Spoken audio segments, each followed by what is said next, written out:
KPU Republik Indonesia umumkan jam pencoblosan di TPS untuk pemilih yang terdaftar di DPT dan DPTB, serta DPK.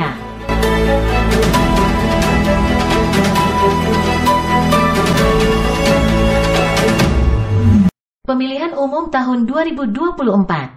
Komisi Pemilihan Umum Republik Indonesia melalui akun resmi mengumumkan bahwa pemilih yang terdaftar sebagai DPT dan DPTB dapat menggunakan hak pilih mulai pukul 7 sampai pukul 13 atau jam 1. Sedangkan pemilih yang terdaftar sebagai DPK dapat mulai menggunakan hak pilih sesuai alamat KTP elektronik mulai pukul 12 sampai pukul 13 atau jam 1 waktu setempat. Pemilih wajib membawa KTP elektronik. Pemilu tahun 2024, rakyat Indonesia memilih Presiden dan Wakil Presiden, DPR RI, DPD RI, DPRD Provinsi, dan DPRD Kabupaten Kota. Nah, untuk kategori pemilih itu ada 3 jenis. Yang pertama adalah pemilih yang terdaftar di DPT, daftar pemilih tetap, yang sudah ditetapkan pada tanggal 20 dan 21 Juni 2023 oleh KPU Kabupaten Kota. Yang kedua adalah DPTB. DPTB ini singkatan dari daftar pemilih tambahan. Maksudnya untuk mendaftar pemilih yang sudah terdaftar di DPT asal, alamat asalnya. Karena pemilih didaftar di DPT itu kan berdasarkan alamat sebagaimana KTP. Tapi dia tidak bisa milih di situ, milih di TPS lain karena ada macam-macam alasan atau macam-macam situasi. Itu yang didaftar di DPTB. Jadi DPTB ini pada dasarnya mendaftar pemilih yang pindah milih. DPTB adanya di mana? Di TPS tujuan. Yang ketiga adalah daftar pemilih khusus atau DPK. DPK ini adalah daftar pemilih yang digunakan untuk mendaftar pemilih warga negara Indonesia yang telah memenuhi syarat, tapi sama sekali belum terdaftar di DPT. Sekali lagi, DPK atau daftar pemilih khusus itu daftar pemilih untuk mendata, mencatat, mendaftar warga negara Indonesia yang memenuhi syarat sebagai pemilih tapi belum masuk atau belum didaftar dalam DPT. Yang kedua, saudara sekalian, di setiap TPS jumlah surat suara yang disediakan atau diproduksi itu jumlahnya adalah sama dengan jumlah pemilih yang terdaftar di DPT ditambah cadangan 2%. Misalkan simulasinya ya, pemilih di TPS itu adalah 300, memang maksimal 300. Kalau yang terdaftar di DPT 300, maka surat suara yang disediakan adalah 300, ditambah 2% cadangan dari 300 itu. Berarti berapa lembar? 6 lembar. Jadi surat suara di TPS itu adalah jumlahnya 306 lembar. Nah, penggunaan surat suara itu tentu saja yang diprioritaskan adalah pemilih yang DPT. Mengapa? Karena surat suara kan diproduksi berdasarkan jumlah DPT. Sehingga kemudian kalau ada pemilih yang statusnya pemilih pindahan dari TPS lain ke TPS tujuan, maka kemudian akan dilayani sepanjang surat suara masih tersedia di TPS itu. Nah, untuk pemilih DPK, daftar pemilih khusus, itu bisa jadi, kalau yang DPTB kan sudah didaftarkan sejak awal. Sehingga pada hari H itu sudah bisa diprediksi jumlahnya ya. Tapi kehadirannya kan nggak bisa diprediksi. Jadi misalkan di sebuah TPS 300, kemudian DPTB-nya itu ada 10 orang misalkan. Sudah bisa diprediksi by name dan jumlahnya itu berapa, DPT dan DPTB. Tapi kalau DPK, itu tidak bisa diprediksi karena apa? Bisa jadi pada hari H pemilih yang belum terdaftar sama sekali itu hadir di TPS. Nah, untuk memastikan kami sudah membuat BINTEK, bimbingan teknis kepada KPU Provinsi dan KPU Kabupaten Kota, dan itu sudah diteruskan kepada KPPS dalam BINTEK KPPS.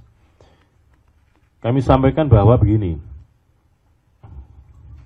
untuk memastikan seseorang itu sudah ada di DPT atau belum, atau sebelum memberikan status seseorang itu masuk DPK atau tidak, maka adalah melalui cek dptonline.kpu.go.id.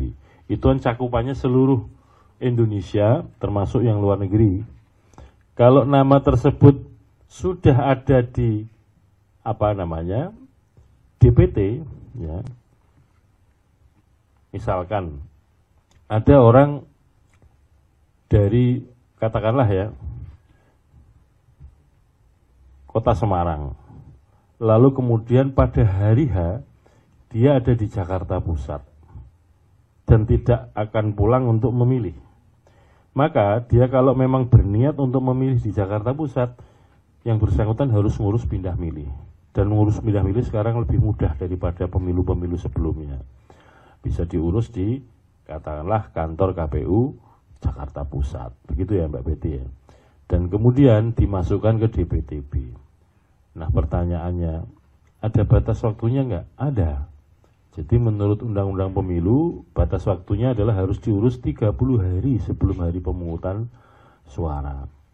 Dan kemudian juga ada putusan MK bahwa bisa diperpanjang lagi, yaitu H-7 sebelum hari pemungutan suara. Kalau pemungutan suara tanggal 14 Februari 2024, maka batas mengurus pindah milih adalah tanggal 7 Februari 2024. Pertanyaan berikutnya, kalau ada orang tadi ya datang ke TPS, di TPS Menteng misalkan Jakarta Pusat, dia sebelum memilih dicek DPT online dulu, ternyata terdaftarnya di Kota Semarang. Sementara dia nggak pernah ngurus pindah milih di Menteng. Apakah masih bisa dilayani? Karena batas waktu mengurusnya sudah lewat. Maka ya mohon maaf, dalam situasi ini belum dapat kami layani. Yang kedua, setelah dicek di DPT online, ternyata misalkan ada pemilih datang di TPS Menteng, lalu kemudian dicek DPT online, yang bersangkutan namanya tidak ada sama sekali di DPT. Pertanyaannya, masih bisa milih? Masih bisa milih, tapi dipastikan dulu KTP-nya mana.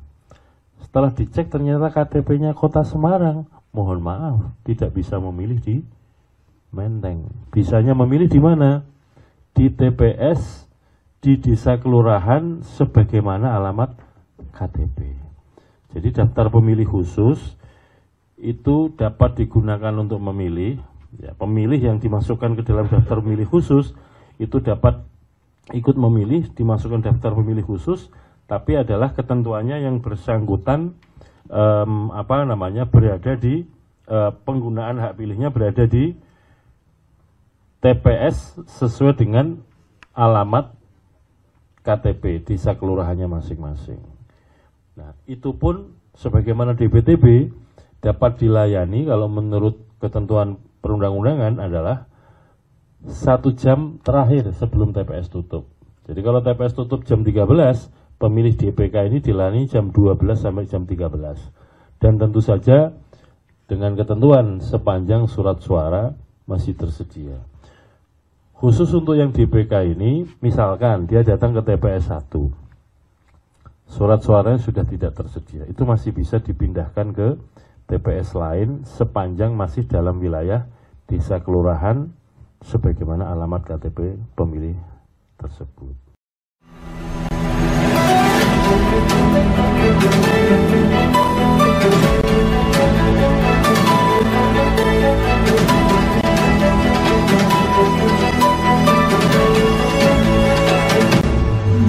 Media Warisan Budaya Nusantara, Lintas Aktual.